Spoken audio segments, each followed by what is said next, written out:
Welcome back to another episode. We are back at it. Thanks for tuning in. Today, we're talking about being your authentic self. So, what does it mean to be your authentic self? Being your authentic self is when your head aligns with your heart, meaning what you say aligns with what you do. To be authentic, it's you living life on your own terms. Many of us have been plagued by the opinions, perspectives, and beliefs of everybody else but ourselves. Many of us live lives to please others, whether intentionally or unintentionally. It's a constant thing that we do. We're fearful of what someone would say, what would they do, and it keeps us locked in. It keeps us doing the same thing over and over again, expecting different results. So I want to challenge you to be you, they'll adjust. And how do I become the best version of me? And in order to become the best version of you, it's doing what works best for you. Oftentimes, we don't know what works best for us because we're living for other people. The time starts today. The time starts now to begin the process of putting you first. Now, a lot of people would think about putting yourself first is selfish.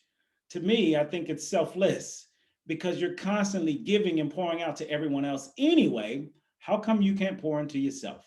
So it's important to begin to pour into yourself as well as pouring into the world. So an analogy that I love that I use all the time is Superman analogy. So the reality is no one will ever save this, but Superman can't save everybody. All facts, all day. But Superman can save who he can.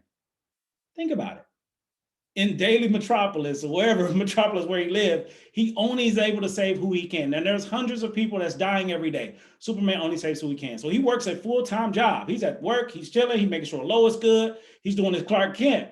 And then he sees this woman hanging from a bridge. How she got up there, I have no idea. But he sees the woman on a bridge and he decides, I need to go into action. So he takes action. He flies up to save this woman, brings her back down to earth, makes sure she's good, and flies away.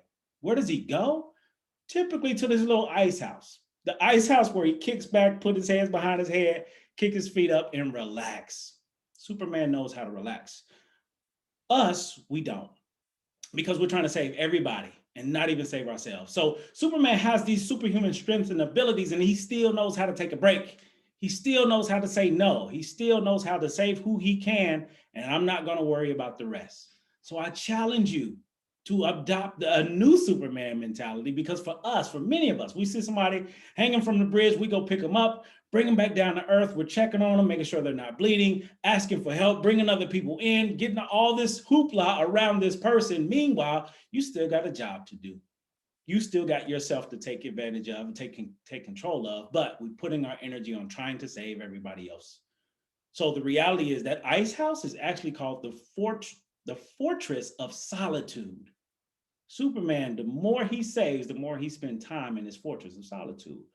Meaning, Superman is his authentic self. He never tries to be anyone he's not, even though he has the whole world around him telling him who he should be. So, you've checked out this video. Be you, they'll adjust. Stop being Superman for everybody. Save yourself first. Because in the world of superheroes, we know we cannot save them all. Have a great day. Thanks for tuning